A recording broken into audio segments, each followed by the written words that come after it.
Hola, ¿qué tal? Buenas tardes. Bueno, los compañeros de la Tendencia Vita Montonera vamos a hacer una pequeña charla con un compañero histórico, el compañero Roberto Perdía, perteneciente, dirigente de la OLP, Organización Libres del Pueblo. Y bueno, vamos a empezarle a hacer algunas preguntitas como para que él nos dé su idea de política actual y de lo que eventualmente está por venir. ¿Qué tal, Roberto? ¿Cómo va? Bien, ¿Todo buenas tardes, muchísimas gracias por estar acá. Y bueno, veamos qué podemos aportar o qué podemos discutir. Una primera pregunta que no encara directamente en el tema, pero OLP, ¿pensaron un poquito, más allá de lo que significan las siglas de ustedes, alguna, digamos, concordancia con la Organización para la Liberación de Palestina? Tiene no que ver, pero digamos... No, tiene que ver con la experiencia peronista. Sí. Después yo conté una anécdota sobre el tema de los palestinos. Nosotros, como ustedes saben, las organizaciones libres del pueblo es filosóficamente hablando, yo planteaba en términos filosóficos el tema, es un modo de organización que planteó el peronismo ya en la década de los 40 a los 50, como organizaciones libres, es decir, de libre asociación, ¿cierto? Y en función de los intereses del pueblo y con algún tipo de vínculo con el Estado para resolver esas situaciones. Ese fue el origen de lo que es la OLP. Perfecto. Y cuando se dio el debate en el año 2002, cuando fueron los grandes ruidos en la Argentina con la caída del sistema financiero que había en ese momento y demás, nosotros empezamos a participar con fuerza y nos agrupamos un montón de compañeros y ahí arrancamos con este agrupamiento.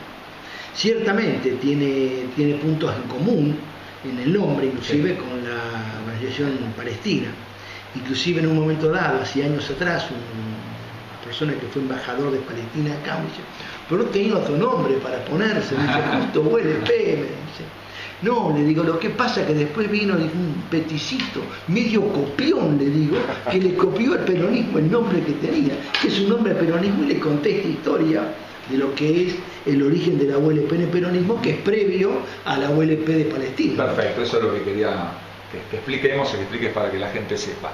Bien, contame un poquito someramente, cuál es tu visión de lo que está pasando actualmente en la Argentina a partir del triunfo de Cambiemos que tiene al frente al que es ahora el presidente de la Nación, Mauricio Macri. Y creo que primero es imposible separar lo que pasa en Argentina de lo que está ocurriendo en el resto de la región. El primer elemento a tener en cuenta, porque si no vamos a dar explicaciones que son parciales y que por ahí no dan cuenta de la situación del conjunto. Yo creo que en América Latina, en América del Sur, en nuestra América, hubo procesos muy importantes que se iniciaron hace 15 a 20 años atrás, que llegaron a puntos muy altos, que tuvieron como vanguardia el proceso venezolano, con el comandante Chávez a la cabeza, que arrancaron con aquel Caracazo famoso, a los cuales siguieron otros movimientos, fundamentalmente después el pueblo boliviano con la Bolivia de Evo, que está entrando en una profunda crisis justamente ahora, en estos días, y después otros procesos que lo fueron acompañando con matices a estos movimientos. Yo creo que en este caso hubo ideas muy importantes que colocaron sobre el escenario político cuestiones como la restitución de la identidad sudamericana, la búsqueda de acuerdos comunes en la región, búsqueda que estuvo bastante encubierta, tapada desde hace siglo y medio, ¿no es cierto? Y que fueron colocadas a la vista de todos en estos años, con estructuras como la idea del Banco del Sur, el CELAC, el UNASUR, el ALBA, etcétera, con diferentes propuestas y demás. Pero creo que era el abordaje de una perspectiva latinoamericana, de una unidad que se había frustrado ya en el siglo XIX, cuando los patriotas fueron traicionados en definitiva, después de la reunión de Panamá, y aparecieron los países de nuestra América que hoy conocemos, con sus constituciones, que no es casual, son las que nos siguen rigiendo en la mayor parte de nuestros países. Ese fenómeno entró en crisis. ¿Cómo entró en crisis el proceso argentino? ¿Por qué entra en crisis entonces? Para explicarnos qué pasa.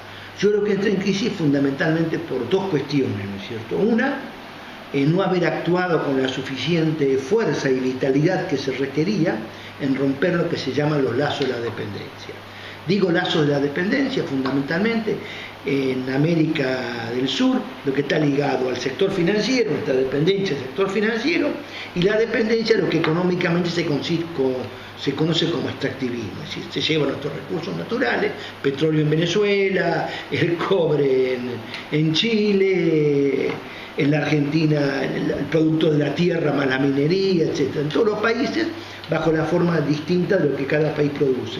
Pero ese vínculo, ese cordón umbilical del extractivismo junto al sector financiero es lo que nos mantuvo atado al sistema imperial. Tengamos presente este simple hecho. Años atrás, acá en la Argentina, el no pago de la deuda era una bandera importante. Sí. Y hoy en día no se habla casi de eso. La hemos perdido en el camino la bandera. La deuda no existe. Sí, la deuda existe. Hoy se habla de fondos buitre, etc. Pero simultáneamente nos enorgullecemos de ser un pagador serial. Yo creo que ahí está una de las claves, pensando en el tema de la deuda. Después podríamos tomar lo que pasa en el sector productivo con la tierra, con lo que pasa con la soja, con Monsanto, con Syngenta, etcétera, etcétera. Pero para no abundar. Este es un aspecto. Sí. Es si no haber roto o no haber movilizado al pueblo en torno a la ruptura con el modelo dependiente. Y el otro aspecto, que está estrechamente ligado a eso, es en definitiva el no haber construido el poder para poder dar esa pelea. No haberlo construido no porque no hubiera espacio, no haberlo construido porque no había voluntad de construirlo.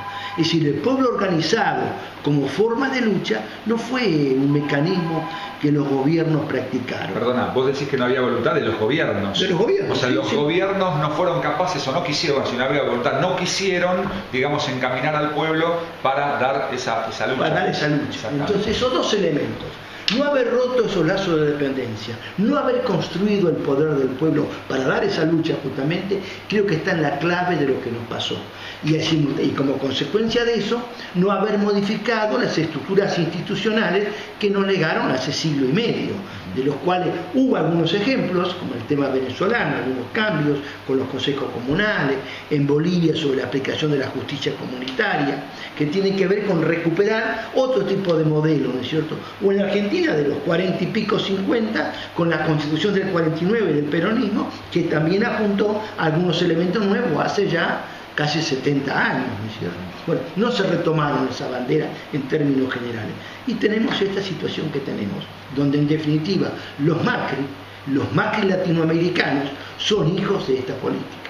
Entonces hoy en día, como el péndulo, ¿no es cierto?, lo que no se hizo para un lado, ahora viene para el otro. Entonces creo que hay que pelear contra esas nuevas condiciones que se han generado, que tienen mucho que ver con la experiencia de estos años. O sea, sería más o menos como interpretar que los regímenes políticos que nos vienen gobernando desde hace mucho tiempo, no solo acá, sino en Latinoamérica, salvo algunas excepciones, como podría ser Cuba, tal vez, digamos que están en una especie de tira y afloje de una cuerda, donde le dan un poquito a la gente, al pueblo, poniendo, digamos, en práctica ciertas medidas populares, para que después eso retroceda, tal vez retroceda más de lo que avanzó y se vuelva a ese juego pendular del que hablas. Sería claro, una cosa así. Claro, fijémonos en esto. Y esto el caso argentino es bien típico, ¿no es cierto? Y en otros países también, pero estamos acá en Argentina. No hubo una política de producción, ¿no es cierto?, novedosa o nueva en la Argentina, sino que seguimos detrás del modelo agroexportador que conocimos históricamente. ¿Eso qué trae como consecuencia? Trae como consecuencias que no nos preocupamos mayormente de qué pasaba en la población y cómo la preparábamos para situaciones nuevas que había que dar. Entonces, ¿qué respuesta hubo?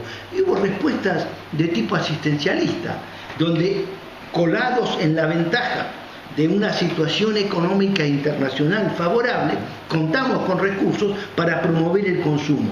Está bien, promovamos el consumo, pero yo creo que no es el eje de la construcción de una sociedad distinta, ¿no es cierto? Y nosotros nos encontramos con lo tope de ese aumento del consumo sin haber producido los cambios estructurales que el país demandaba. Entonces las medidas quedaron en definitiva en un asistencialismo que no terminó de dar respuesta ni a la organización del pueblo ni a la ruptura del lazo de dependencia. Eso lo concreto después de 12 años, donde en definitiva, y creo que esta es desde mi punto de vista la crítica más fuerte a estos años vividos, lo que se hizo fue restablecer el equilibrio que el sistema había perdido en el 2001-2002, donde el sistema estaba quebrado realmente y donde había condiciones, el pueblo tenía condiciones de escuchar otras respuestas.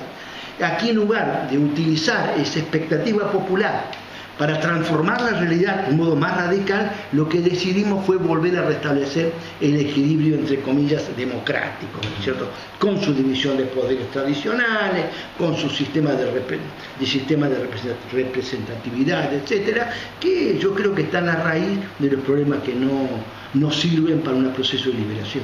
Bueno, antes de ir sobre ese tema puntualmente, que es uno de los que a mí y que a mucha gente seguramente más interesa, que vos nos expliques cuál es tu visión de este sistema llamado democrático, que en realidad seguramente no lo es, y de qué manera se puede transformar esto para llegar a otro sistema, que vos nos explicarás cuál es tu visión, de una democracia distinta, participativa en términos de asambleas o como fuere. Pero antes de eso quería hacerte una pregunta, teniendo en cuenta estos años, ciertas cosas que no se han manejado bien o que no se tenía la intención de profundizar, digamos, en una estructura revolucionaria o como se le quiera llamar.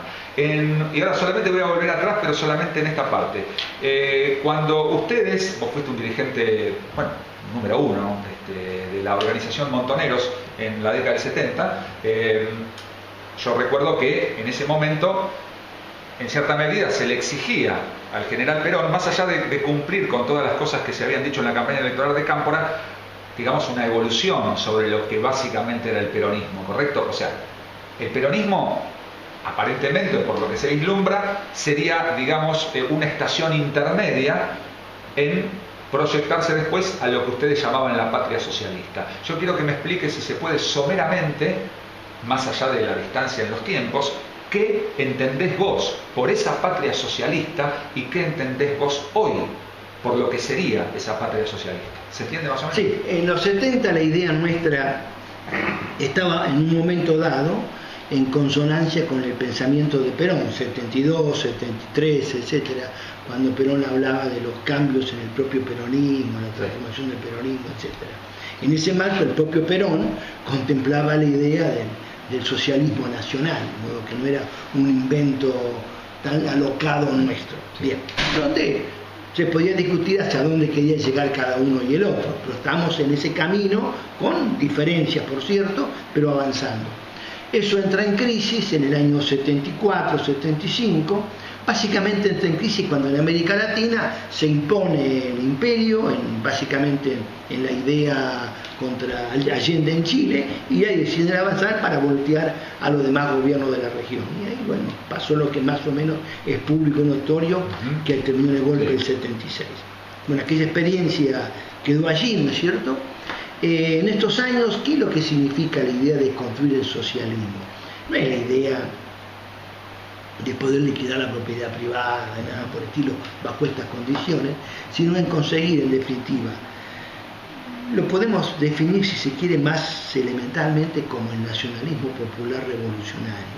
Es una idea de defender este concepto de patria que podemos plantear, de construir la independencia dentro del mismo, de construir esa independencia rompiendo con el sistema que nos ata al modelo imperial y de generar el poder del pueblo que permitirlo transformar.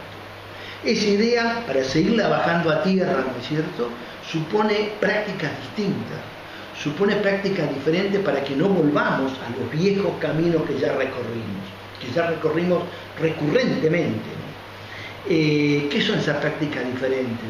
Yo creo que hoy en día existen condiciones como para poder construir desde la base un poder del pueblo, un poder del pueblo en cuestiones elementales que tienen que ver con su vida cotidiana, salud, educación, vivienda, etc. Tratar de darle al pueblo organización detrás de esa bandera y de resolución de esos problemas.